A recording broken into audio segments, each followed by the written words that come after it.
tienen las flores, llorona, las flores del Camposanto. Feminazi, ¿cuál es el holocausto feminista? ¿Hombres planchándose sus propias camisas? Llámenme feminazi, allá ustedes. Lo que resume ese término es una ignorancia tan grande, pero me niego a admitir y a sentirme insultada, porque no conoce lo que ha sido el movimiento feminista desde sus orígenes, que lo único que hemos dado y hemos puesto en el camino han sido víctimas. Llorona, tú eres mi yunca. Yo entiendo que puede generar miedo el feminismo, sobre todo desde el punto de vista que mueve el suelo, ¿no? Porque estamos generando un futuro desconocido. El feminismo no le quita derechos a nadie, al revés, reconoce derechos para la mayor parte de la gente. Estamos aquí y estamos consiguiendo, haciéndonos un huequito en el mundo porque nos hemos empeñado. Sí, porque te quiero, quieres llorona, quieres que te quiera más. Sí, porque te quiero, quieres llorona, quieres que te quiera más. Si ya te he dado la vida, llorona, ¿qué más quieres? Si ya te he dado la vida, llorona, ¿qué más quieres?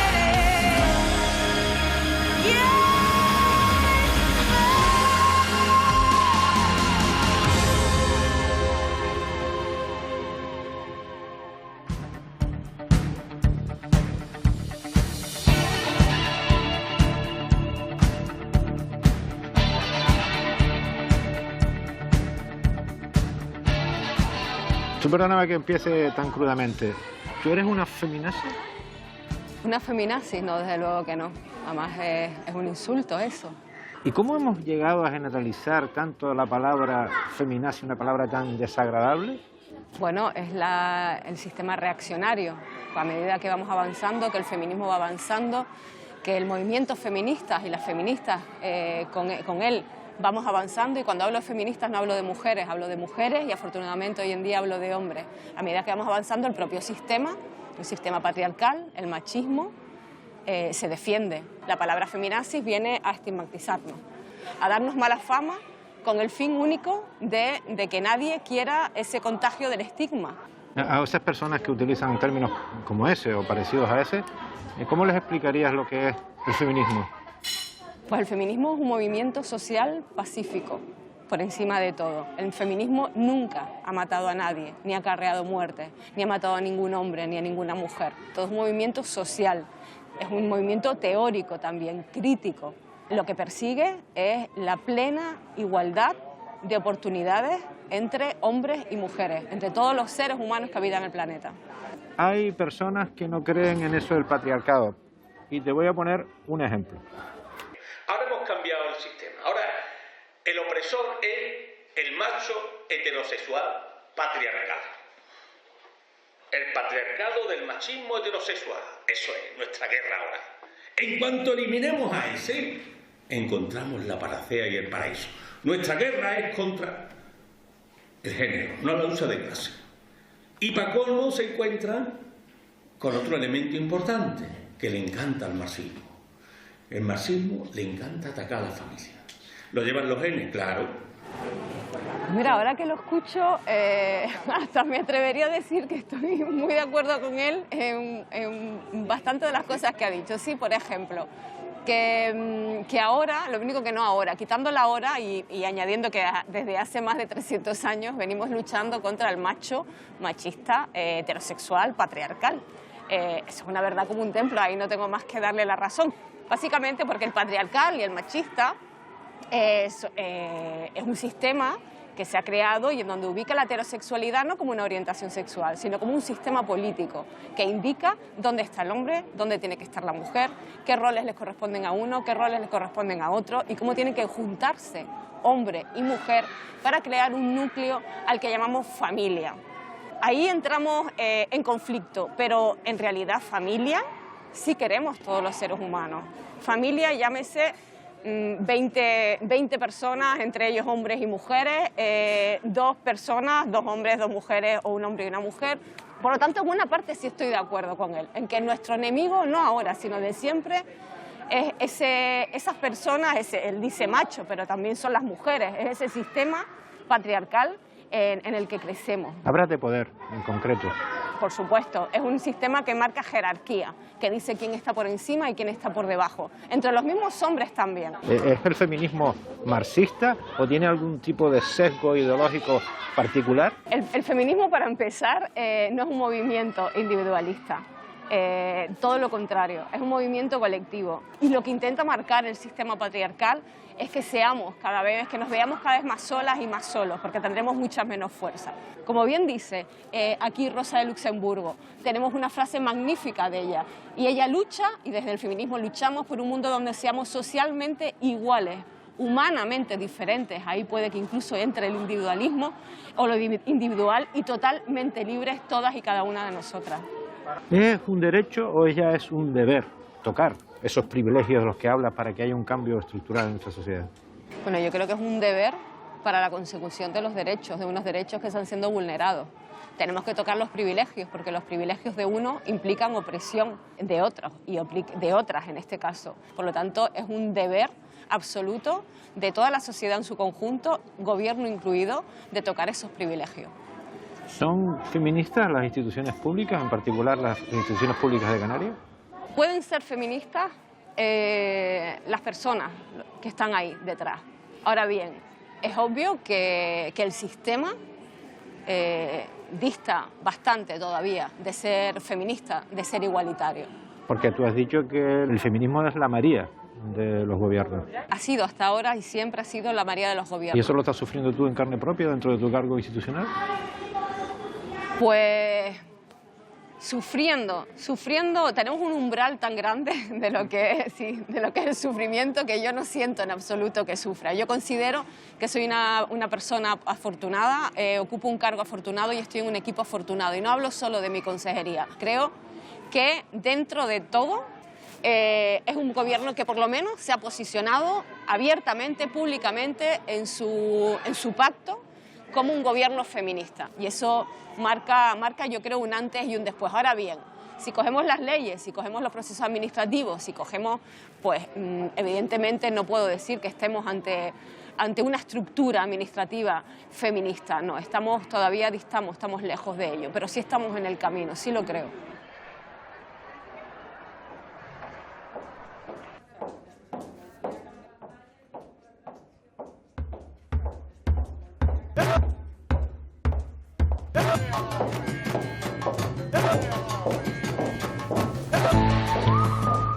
Cuando hablo de feminazi, solo me voy a la Real Academia Española. Es el feminismo radicalizado. ¿Hay un feminismo radicalizado? Sí. El que no quiera verlo, eso es lo que quieren, es los privilegios de la mujer frente al hombre. ¿Qué privilegios crees tú que tienen las mujeres sobre los hombres? A ver, más que privilegios, sí, o derechos que tiene. Ya digo, no, el hombre, no hay ningún hombre, no hay hombres que tengan privilegios sobre la mujer. Yo le digo los privilegios que tiene la mujer. La mujer, pues tiene, por ejemplo, una mujer emprendedora que quiera montar una empresa, tiene una subvención mayor que un hombre emprendedor que quiera montar una empresa. Claro, en una sociedad patriarcal como la nuestra, donde tenemos los roles de género tan asumidos, somos totalmente incapaces de detectar los privilegios que tienen los hombres frente a las mujeres. Es un privilegio caminar solo por la calle sin el temor a que te violen o a que te maten. Es un privilegio cobrar más en el trabajo a pesar de que hagas un trabajo de valor similar. Es un privilegio que no te obliguen a contraer un matrimonio forzoso, aunque seas una niña de apenas 9 años. Es un privilegio también que no te mutilen genitalmente por el hecho de ser mujer. Privilegios es que no te cosifiquen como un objeto sexual por el hecho de ser mujer. Sobre el argumento de un incremento en las partidas de subvenciones, en este caso habla de subvenciones para personas emprendedoras, yo voy a añadir incluso las políticas activas de empleo. Lo que se pretende es incorporar al mercado laboral pues, a las personas que tienen más dificultades. El 57% de las personas desempleadas en Canarias son mujeres. Por lo tanto, es normal que se incrementen las ayudas para que las permitan acceder al mercado laboral, pero no por el hecho de ser mujeres, sino por el hecho de ser el 57% de las personas desempleadas. De la misma manera, estas ayudas a las que hace referencia esta persona contemplan también unos incrementos para los jóvenes, independientemente de que el joven sea varón o sea mujer. Dime más privilegios. No, pero ¿por qué? Sí, es un privilegio. No, pero dime más. Si no, aparte de eso, digo. Más, el tema también es un privilegio, hombre, que goce de que pueda disfrutar la infancia de sus hijos, cosa que el padre no puede hacer porque no se los dan. A mí me gustaría preguntarle o que alguien me respondiera. Pues a mí me gustaría responderle, pero con datos del Consejo General del Poder Judicial. En el año 2019, de los 71.370 divorcios de mutuo acuerdo acordados entre ambos progenitores, solo 1.188 la custodia fue para el padre, de mutuo acuerdo. Por lo tanto, solo 1.188 hombres se hicieron responsables de la guarda y custodia de sus hijos. La corresponsabilidad de ambos progenitores es totalmente indispensable, pero es que además el que un padre no cubra esta corresponsabilidad implica que la mujer tenga en un porcentaje bastante elevado que abandonar su trayectoria profesional, por ejemplo, solicitando excedencias, reducciones de jornada. De hecho, 9 de cada 10 solicitudes de este tipo las siguen asumiendo las mujeres, y no es por una decisión propia, es porque tenemos que seguir haciéndonos cargo de nuestros menores, de nuestros familiares dependientes, porque la sociedad considera que las mujeres debemos seguir asumiendo los roles de cuidado. Que me diga un solo derecho que tenga el hombre y que no tenga la mujer. Pues yo le puedo decir al contrario. La igualdad salarial, por ejemplo. Por poner un ejemplo. Pues yo le digo que no existe. Eso es un bulo. La igualdad, la brecha salarial es un bulo. Los techos de cristal para ser Los techos de cristal, vamos a ver, claro, eso es lo que dicen los techos de cristal. Vamos a ver, ¿qué se entiende por techo de cristal? Pues que una mujer no tenga el mismo derecho o la misma capacidad para alcanzar puestos directivos que los hombres, por ejemplo. Vale, yo le puedo decir... Los datos están ahí, ¿no? Sí, vale, sí, pero los datos los tenemos todos. El problema es que los datos se manipulan. Y yo no pretendo manipular datos. Yo lo que vengo es... Yo le pongo a usted 3 empresas, por ejemplo, del IBEX 35, que es el Santander, Iberdrola y Red Eléctrica. ¿Sabe cuántas mujeres hay en puestos directivos? El 40%. ¿Sabe cuánto había en el 2012? Pues probablemente había un 12, un 13%, si no recuerdo mal. ¿Usted cree que se ha avanzado del 40%? Ya estamos llegando. ¿Dónde está el techo de cristal? Sobre la brecha salarial, realmente me llama mucho la atención que esta persona no aporte ni un solo dato, a pesar de que está cuestionando constantemente datos oficiales. No hay absolutamente ningún país, ningún organismo internacional que cuestione la brecha salarial por condición de género, ninguno. Pero voy a ir un poquito más allá. Voy a ir a hablar de brecha salarial por una discriminación directa, donde en Tenerife hemos denunciado desde comisiones obreras a diferentes hoteles que el Supremo ha ratificado que discriminaban directamente a las mujeres por su condición de género. Y ahí estaríamos hablando de una brecha salarial por discriminación directa. Pero hablamos de brecha salarial no porque en un convenio colectivo se contemplen tablas salariales diferenciadas, como ocurría durante el franquismo, en el que las mujeres, por normativa legal, tenías que cobrar sí o sí un 20% menos que el varón. Hablamos de brecha salarial indirecta cuando el 76% de los contratos a tiempo parcial los siguen afrontando las mujeres, y no por una decisión individual, sino porque lo impone el mercado de trabajo. Hablamos de brecha salarial cuando los sectores más feminizados son los que tienen salarios más bajos.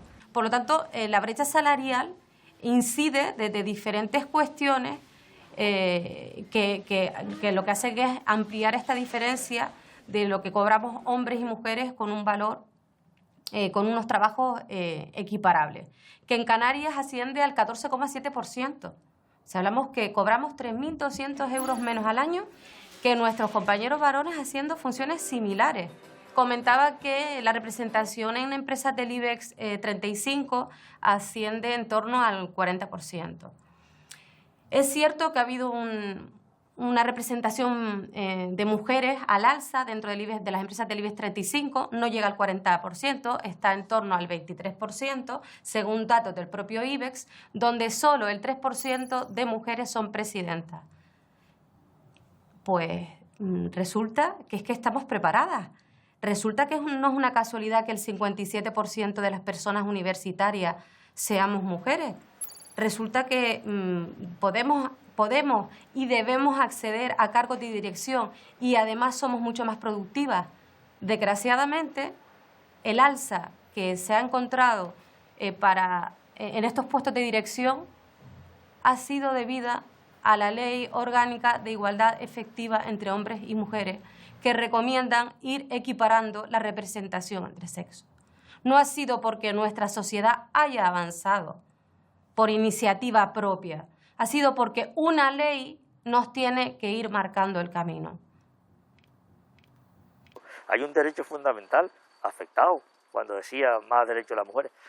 Mire, la mujer tiene el privilegio de tener un juzgado solo para la mujer, que es el juzgado de violencia sobre la mujer. El hombre no puede ir a esos juzgados. Eso es un privilegio. En un Estado de Derecho, un juzgado sería un juzgado correcto, es el juzgado de violencia intrafamiliar. ¿Tú sabes qué mujeres tienen ese privilegio? Sí.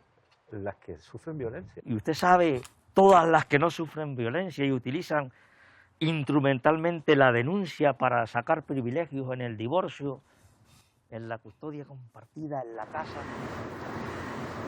En este negacionismo ya me parece una vuelta de tuerca perversa llamar privilegio a que exista un juzgado de violencia sobre la mujer. Es como si yo llamara privilegio a una unidad de cáncer de próstata. No se puede llamar privilegio a tener un recurso específico para un problema específico. El juzgado de violencia sobre la mujer es para víctimas de violencia de género en la pareja o expareja. A mí me preocupa muchísimo quienes están promoviendo la desinformación, que no es ignorancia, es una desinformación voluntaria, dolosa, para que la ciudadanía esté menos formada, menos informada, sea más ignorante y poder llevar a cabo sus prácticas y sus políticas que se asemejan mucho al fascismo. Me preocupa mucho que digan que el gobierno oculta los datos. ¿Qué gobierno? El gobierno de Aznar, el de Zapatero, el de Rajoy, el de Pedro Sánchez, el gobierno de Madrid, Andalucía y Murcia, sostenidos con Vox. Los datos correctos son los tuyos, los de tu cuñado, los de tu grupo de WhatsApp. Los datos son oficiales, están en el gobierno, en la delegación del gobierno, en la policía, en el Consejo General del Poder Judicial, en la Fiscalía General del Estado y coinciden. Son los datos correctos.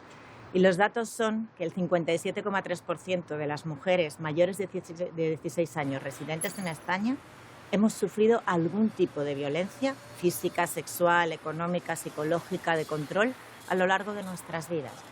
El 32,4% ha sufrido violencia en la pareja o expareja, 6.600.000 mujeres. Fuera de la pareja, el 13,4% ha sufrido violencia física, más de 2.700.000 mujeres, y de estas 1.800.000 cuando eran menores de 15 años, cuando eran niñas. violencia en la infancia. Y violencia sexual, el 6,5% de las mujeres mayores de 16 años residentes en España. Y de ellas, el 3,4% cuando eran menores de 15 años. 700.000 niñas. Ante estos datos, que además son de una violencia muy silenciada, solo se denuncia el 21,7% de la violencia de género ante la policía o los juzgados y solo el 8% de la violencia sexual. Ante esta realidad, amparar el bulo de las denuncias falsas, hablar de las 0,07% falsas en lugar de toda la base del iceberg de violencia oculta, no es solo estar fomentando el desconocimiento o los bulos, es estar fomentando ese silencio, es ser cómplice, porque quien tapa esa violencia contribuye a ese silencio y por lo tanto tiene una cierta complicidad con el agresor, porque el silencio es cómplice de las agresiones. Las denuncias falsas son un clásico en el movimiento antifeminista. Sí, parece que es un mito, pero existe.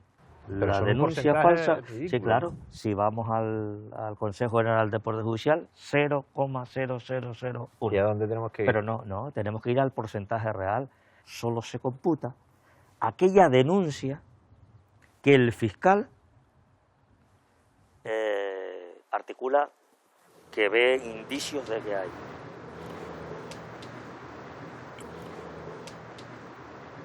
También solo se computan los hurtos, los robos y los asesinatos que la policía investiga, la fiscalía califica y se juzgan. Eso es absurdo. Sí, pero hay más mujeres asesinadas por sus parejas o exparejas que hombres asesinados por sus parejas y sus parejas. Eso parece que es un dato absolutamente incontestable, ¿no? Sí, si me da ese dato yo le digo, es cierto, y yo le digo, ¿y qué problema hay en hacer eso transparente?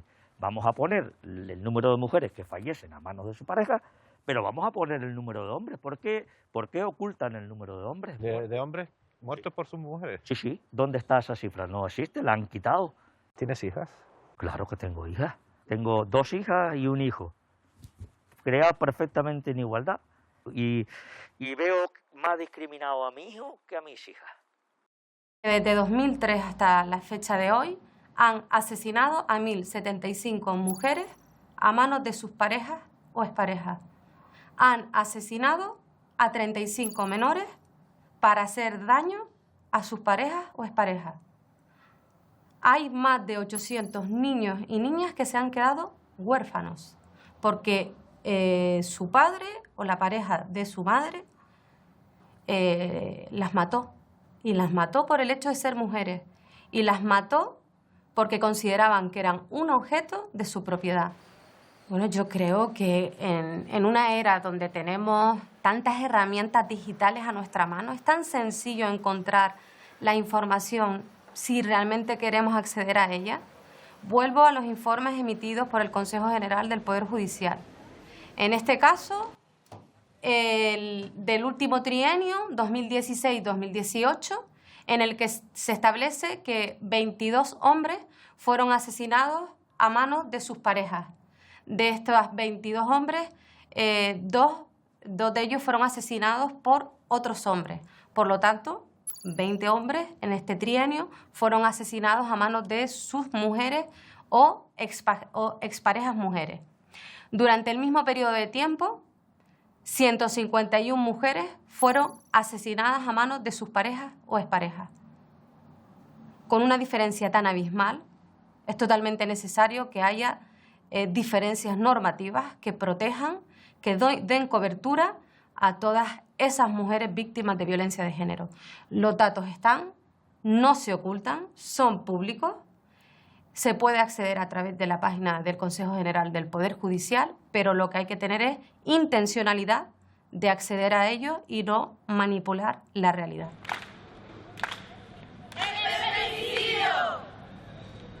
Inmunidad para el asesino. Es la desaparición. Es la violación. Y la culpa no era mía ni dónde estaba ni cómo vestía. Y la culpa no era mía ni dónde estaba ni cómo vestía. Y la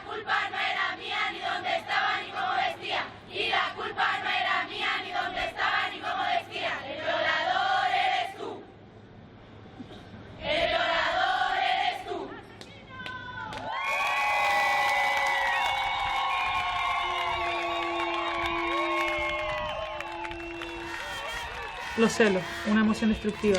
También podemos sacar a lo mejor el tema de la gestión de los celos. Quitándolo, ¿no?, de muestra de amor o de Exacto. confianza. Creo que podemos desmontar todos los mitos. Pues por ejemplo, el amor fusión, pues pareja como única fuente afectiva frente a la pareja como una parte más de que el amor no es ciego, sino que en realidad es una elección consciente. Y luego cerramos con el tema de igualdad, antisexismo y libertad. Podemos meter todo el tema del control, redes sociales, de las contraseñas. Claro, lo de pedirse el móvil. Exacto, para dar claves, pues para estar atentos y atentas a esas conductas. Y yo luego cerraría con el tema de la resolución pacífica de conflictos.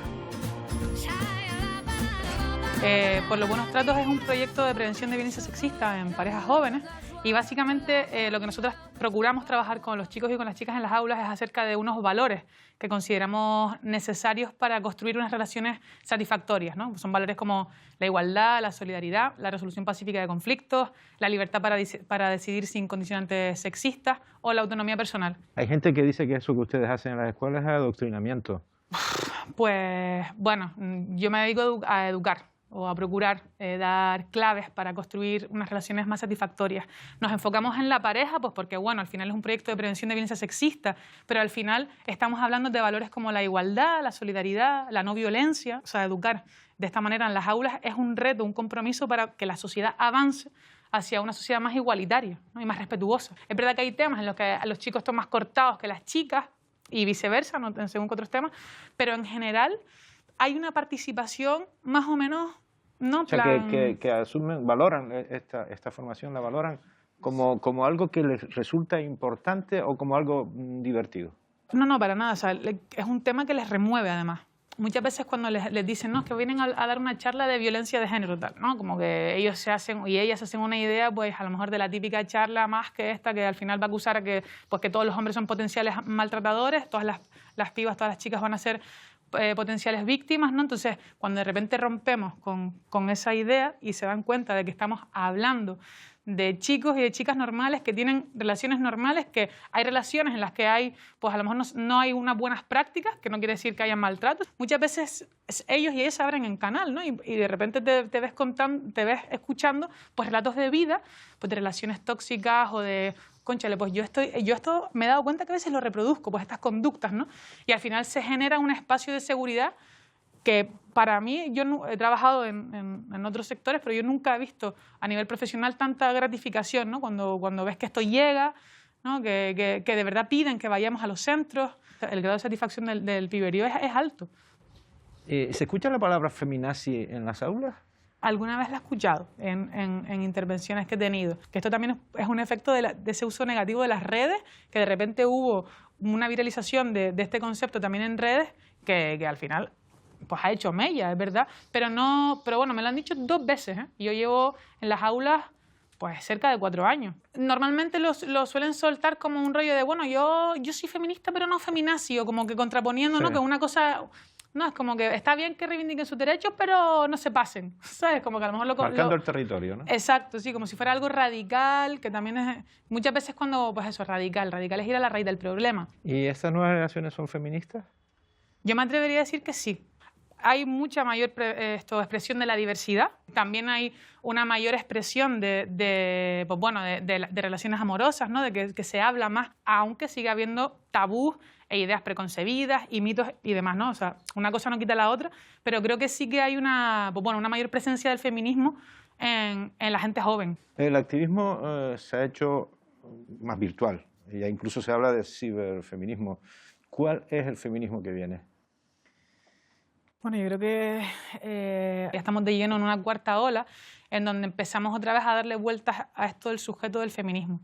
Y también nos hemos dado cuenta que esos condicionantes de género afectan a hombres y a mujeres y que si queremos de verdad conseguir una sociedad igualitaria y feminista, tenemos que, pues bueno, traer a todos los hombres y a todas las mujeres y a todas las personas, porque formamos una sociedad, para transformarla, ¿no? Y con esto lo que me invita a pensar es con toda la problemática que está habiendo acerca de las mujeres trans o de la participación de los hombres en el feminismo, que también es otro temazo, ¿no? Yo creo que si de verdad entendemos el feminismo como una revolución para la vida, que cuestiona las estructuras, ¿no? Las estructuras capitalistas, el poner los cuidados en el centro, ¿no? Una economía sostenible, unas vidas que puedan ser vividas por todos, por todas y por todes.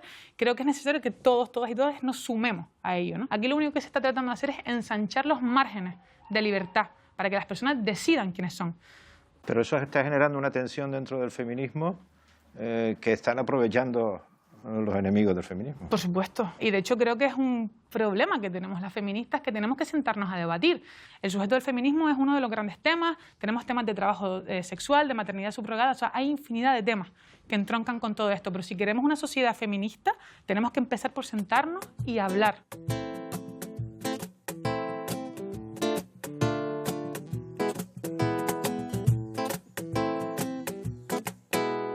Siéntelo, llegan las revoluciones, de morados, de rabia y de flores, primavera nuestra.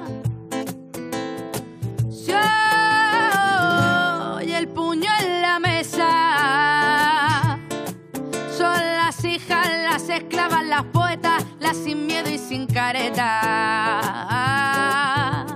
Dicen que somos radicales, los señores que trafican con mis sueños, las tertulias que especulan con mi muerte, las portadas que nunca hablarán de mí, sino del carmín, de la falda, del escote, de las marcas de mi cuerpo. Si yo quise más o menos, me declaro desde ya felizmente radical por amar la libertad.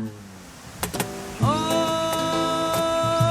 no hay miedo ni paz, ni calma ni Dios que calla esa voz que viene a romper. Yo me he quedado en el feminismo de la igualdad y el feminismo de la diferencia. Y después todo lo que llaman feminismos, y yo creo que no son feminismos. El feminismo es uno, y lo de carnet de feminismo, que también con eso se nos quiso tapar la boca en alguna ocasión, existe en todos los movimientos. Yo sí considero que el feminismo puede hablarse en plural, porque tenemos distintas estrategias o distintas miradas para llegar a un objetivo que creo que mayoritariamente puede ser común y es positivo para ¿Qué es el objetivo feminista? Creo que se utiliza esos distintos puntos de vista para dividirnos, para que nos centremos en esa discusión. Exacto. Y no en todo lo que tenemos en común que nos podría hacer avanzar. Que nosotros estamos donde estamos y hemos conseguido lo que hemos conseguido porque hay muchos hombres que estuvieron luchando codo con codo con nosotros. Porque si no llega a ser sea en la Segunda República o sea en el Parlamento Democrático, por los hombres que eran mayoría en esos parlamentos y que votaron a favor de los derechos nuestros, no hubiéramos caminado. A mí hay una frase que me gusta mucho que dice que el feminismo tiene un futuro para los hombres. Naturalmente. Y realmente creo que eso es lo que igual nos está llegando a entender. Esta sociedad avanza cuanto más unidos estén varones y mujeres, porque se pierde mucho talento femenino. Pues no tenemos referentes las mujeres, y entonces ¿qué ofrecemos a nuestras niñas? Las páginas de contacto para que si quieran pueden elegir eso. No, tenemos que tener referentes, pero también tenemos que tener perspectiva de género, es decir, cómo nos afectan las cosas a varones y mujeres. En cuanto a los referentes que decía Juana, es importante destacar que afortunadamente tenemos en los últimos años mujeres investigadoras que rebuscan a mujeres en la ciencia, en la arquitectura, en la literatura, en la poesía, en las bellas artes, en todo. Estamos encontrando o nos están encontrando y nos están poniendo sobre el tapete a mujeres que nosotros desconocíamos por completo. Gracias al empujón que hemos estado dando año tras año y con denuedo, tenemos sobre la mesa, pues en este año, ¿cuántas mujeres premios Nobel? Cuando los cambios no quedan asentados en la sociedad, que yo creo que el feminismo en este sentido todavía tiene demasiadas voces en contra, ¿no? Y sobre todo demasiada proyección en los medios de comunicación, quizás esas voces en contra, que a lo mejor son más minoritarias, pero oye, qué bien queda esto de establecer un conmigo contra mí, y se da muchísimo bombo a cuestiones que tú dices, cómo se están debatiendo los derechos humanos más fundamentales, ¿no? Cómo se está dando espacio a esta clase de o sea, no debate. acaba nunca, no acaba nunca. La gente puede estar harta de oír hablar de feminismo, que yo digo bendita gente porque no sé dónde lo oyen. Yo soy una usuaria más de la tele, de la radio, de los periódicos, y yo no oigo hablar de feminismo tanto como para hartar a nadie. Ahora, la gente no se harta de oír hablar de los crímenes machistas, de las violaciones y de todas las cuestiones de discriminación que sufrimos las mujeres. ¿Eso no harta? Seguimos con la necesidad de llamar la atención al papel que pueden jugar los medios de comunicación en nuestra lucha por los derechos humanos, porque la reivindicación del movimiento feminista es los derechos humanos. A mí me preguntan ahora, ¿y dónde va el feminismo? ¿O qué espero yo del feminismo? Y yo lo único que puedo decir es a consolidar lo conseguido y a extendernos por todo el mundo, pero sobre todo a consolidar y tener conciencia de que por lo que hemos batallado tanto se puede perder con una firma o de un plumazo, y que la gente joven lo tenga en cuenta.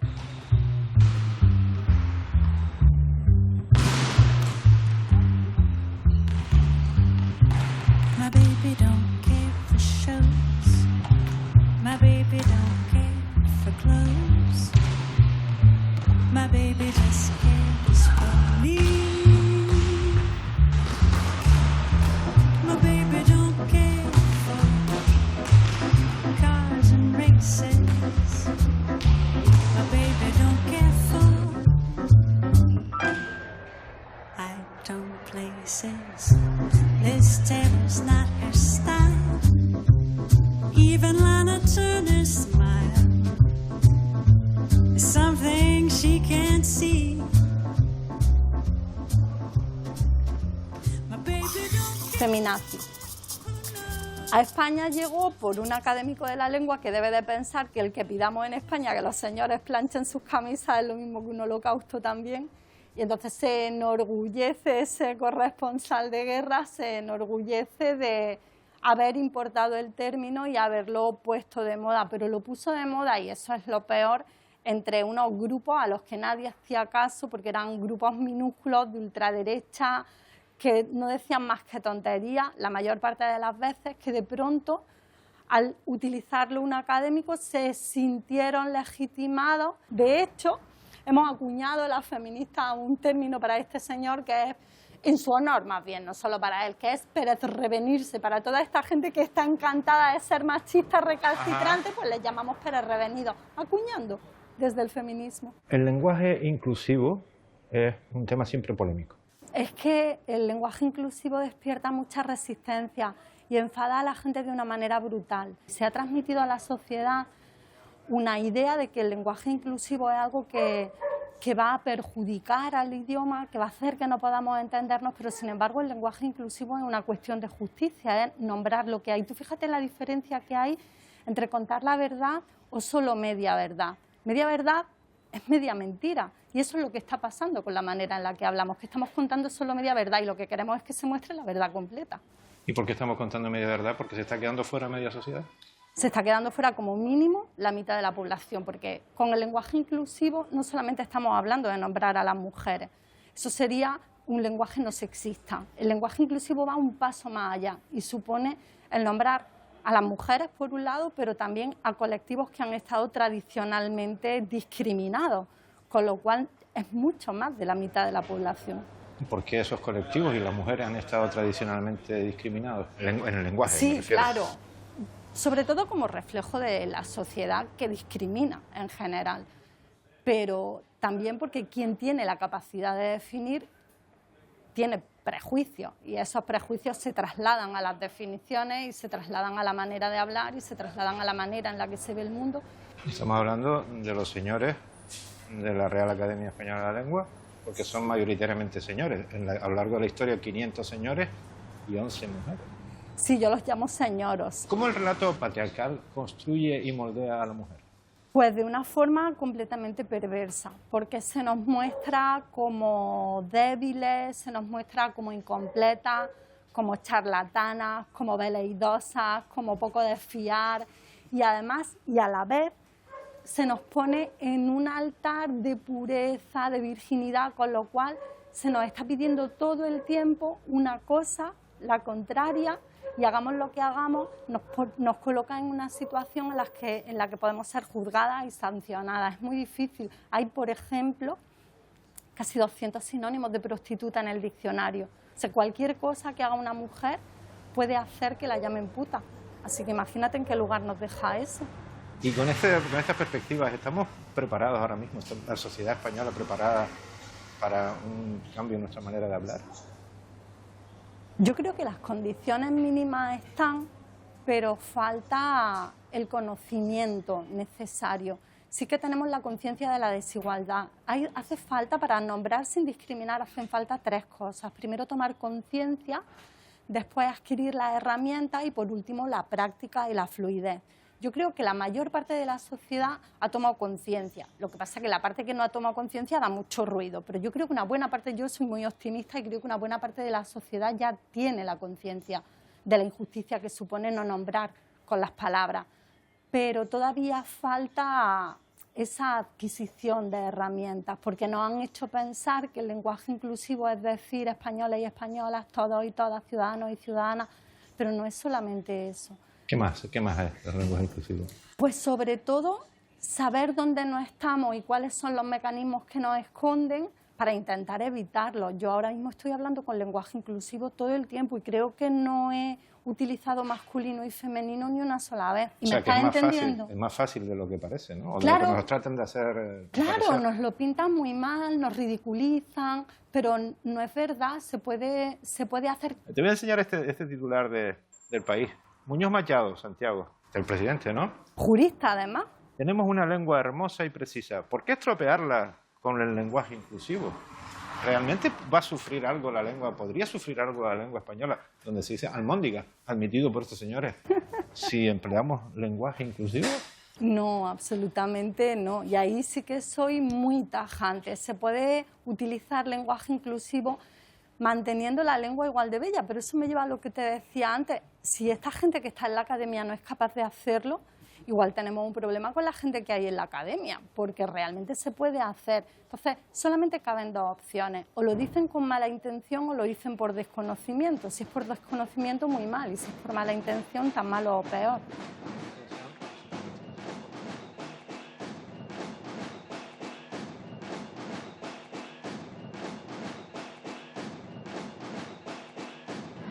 Consentir ni un paso atrás en la lucha contra la desigualdad. Nuestros derechos no se tocan.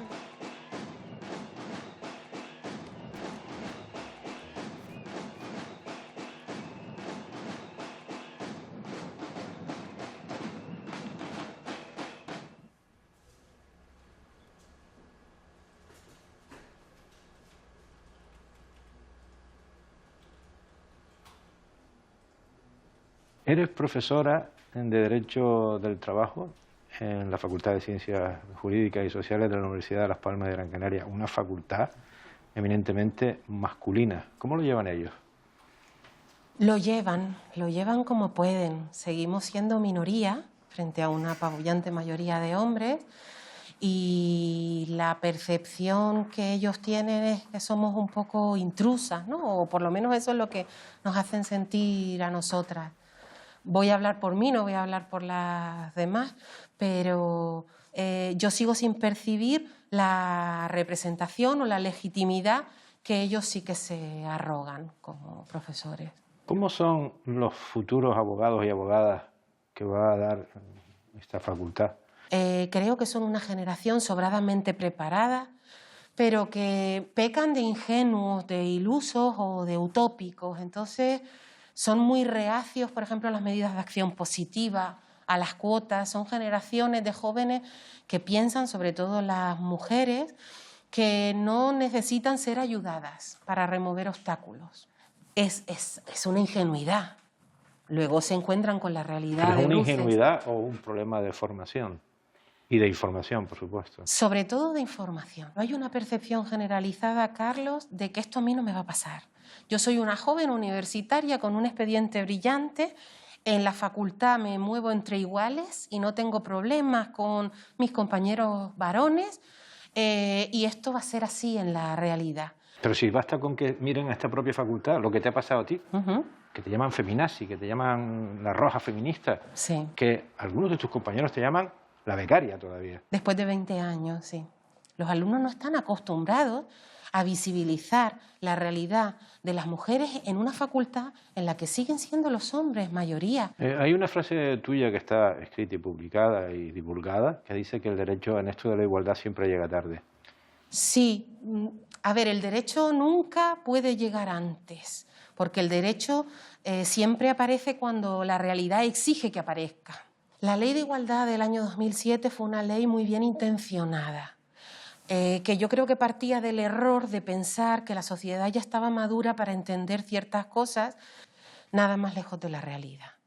12 años después, la Ley de Igualdad ha tenido que revisarse y actualizarse en todo aquello que ha demostrado que no ha funcionado. Bueno, tú que has ganado un premio por tu labor investigadora sobre los enemigos de los planes de igualdad, ¿podrías resumirnos cuáles son esos enemigos? Sí, los planes de igualdad es una de esas herramientas que incorpora la modificación de la Ley Orgánica de Igualdad, la modificación de 2019, y se modifican en el 2019 porque no funcionaron para lo que estaban concebidos, que era para promocionar la igualdad en las empresas.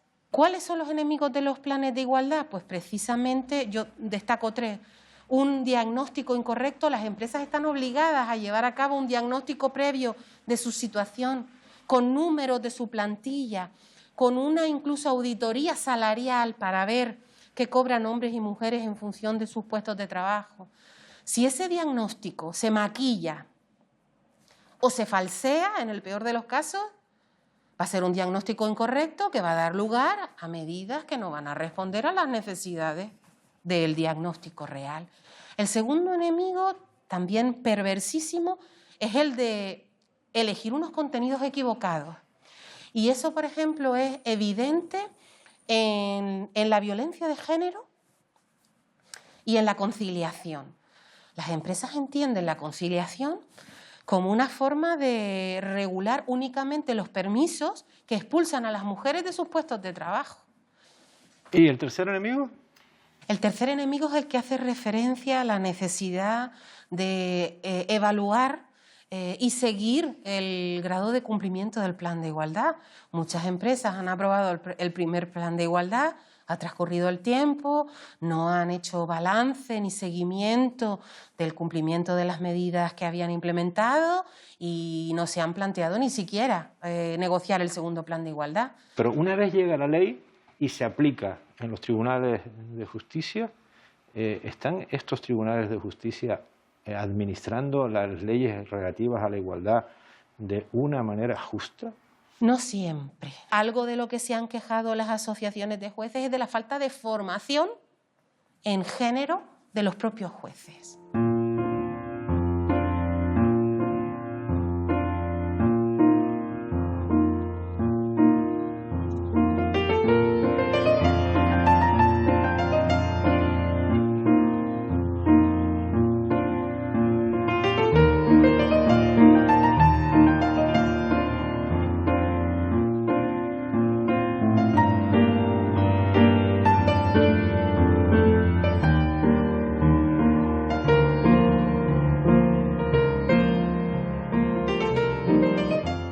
Lo más preocupante ahora, sobre todo muy visible desde el 2016, desde el Brexit, desde el ascenso de la ultraderecha, de Trump, es que ya hay opciones políticas que son declaradamente antifeministas y que quieren romper los consensos que se habían alcanzado pues, contra la violencia de género, a favor de diseñar instituciones paritarias, igualitarias, contra las desigualdades económicas, a favor de los derechos reproductivos, y eso es una novedad que tenemos que enfrentar. Ideología de género, feminismo liberal. Explícame esto. Sí, bueno, en este sentido, los creadores de la primera expresión, pues, bueno, vino del Vaticano y fue una forma también de estigmatizar el feminismo. Las primeras feministas ilustradas, pues por supuesto eran liberales y defendían la libertad también para las mujeres junto con la igualdad. Yo en cambio hablaría de un pseudofeminismo neoliberal. Toda una serie de, sobre todo, autoras que han tenido pues mucho predicamento en esto de la autoayuda. Sheryl Sanders, por ejemplo, la misma Ivanka Trump, que dan un recetario para el éxito de las mujeres, que conlleva un ideal meritocrático, de tú puedes llegar a ser, ¿no?, la gran jefa de tu gran multinacional, y que se olvida totalmente de pues ese arraigo en la igualdad social que tiene el mejor feminismo. Quizás si hay alguna lección, y también es una lección feminista, para aprender de esta enorme emergencia que estamos viviendo, es a valorar realmente lo que tiene importancia, lo que es básico, lo que es esencial, y sobre todo el cuidado de los seres humanos, y frente a otros imperativos del mercado o del beneficio rápido. ¿Estamos o no estamos en la cuarta ola del feminismo? Bueno, siempre hacer historia es algo que necesita distancia y tiempo, pero sí hay indicadores de un cambio generacional que ya no acepta pues prácticas de acoso sexual, de violencia, que estaban de alguna manera normalizadas en generaciones anteriores. Se ha visto como grandes iconos, no sé, de la ópera, ¿no?, Plácido Domingo, Harvey Weinstein, del mundo de la producción cinematográfica, han caído porque, bueno, se ha roto sobre todo ese dique que era el de la vergüenza, y muchas mujeres pues han hablado de esa especie de derecho de pernada que había con respecto a el mundo del cine, de la ópera, en otros ámbitos como el artístico también. Y eso es una novedad sobre todo por cómo se ha hecho masivo. Yo vengo del ámbito de la filosofía y creo que hay una nueva agenda de pensamiento que necesita una nueva ilustración y sobre todo convencer a los que tienen el poder de que son necesarias las transformaciones. En esa nueva agenda de pensamiento, ¿qué consideración va a tener la mujer? Pues sujeto de la historia, no se la ha querido reconocer a las mujeres como sujetos activos de la historia, de la transformación de la sociedad, y yo creo que ya ese horizonte no cabe. Y lo ideal sería llegar a un mundo donde efectivamente pudiéramos ser posfeministas, todavía no lo podemos ser, y que tuviéramos instituciones y sociedades verdaderamente igualitarias. Veo como caen de mi piel trocitos descamados por la ausencia de tu humedad, mi cuerpo. Hola, buenas tardes. Ay, hola, buenas tardes, ¿qué tal? Pues... Cae la piel rota, dejando al descubierto la otra, con más brillo que la que cae, porque algo la está alimentando. Mi piel en silencio grita, sácame de aquí.